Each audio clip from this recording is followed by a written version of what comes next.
বাংলাদেশের এখন একটা বড় সংকট হচ্ছে একটা নেতৃত্ব সংকট।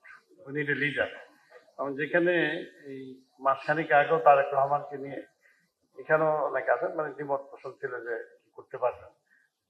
তারেক রহমানের প্রয়োজনটা আমাদের সকলের, বাংলাদেশের কি নিয়ে যে আশঙ্কার সংকট আছে সবকিছু একজন নেতাকে কেন্দ্র করে সবকিছু করা যেতে পারে। এবং সালাউদ্দিন আহমেদ সাহেব এবং রিজভী আহমেদ আগামী দিনের সংবাদপত্রের জন্য সংবাদ মাধ্যম যে আশাবাদ ব্যক্ত করছেন সেটা নিশ্চয়ই তারেক রহমানের ভিশনকে কেন্দ্র করে, আমি তাকে যতটুক জানি সেটাকে উপলব্ধি করে বলছেন, তিনিও সেটা বলবেন।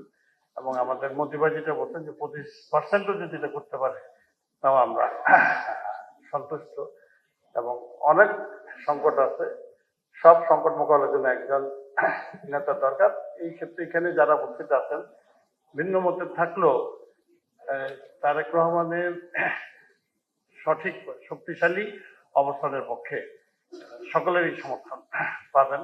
আমাদের তো আছেই, এই যে আশাবাদী সকলের কাছে থাকলো। তো আমাদের আফজ ভাই বলবেন, মন্ত্রী ভাই বলবেন, এটা সংবাদপত্রের উপরে যে ধরনের সংকট শুরু হয়েছে এটা তো মাত্র সূচনায়, তো আরো সামনের দিকে আরো কতটুকু যাবে আমরা এখনো বলতে পারি না।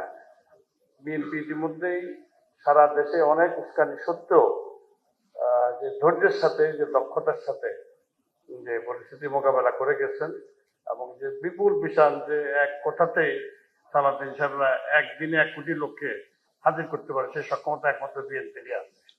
তো এত বিশাল শক্তিতে এবং সংবাদ মাধ্যম যদি একসাথে কাজ করে ইনশাল্লাহ বাংলাদেশে কোনো সমস্যা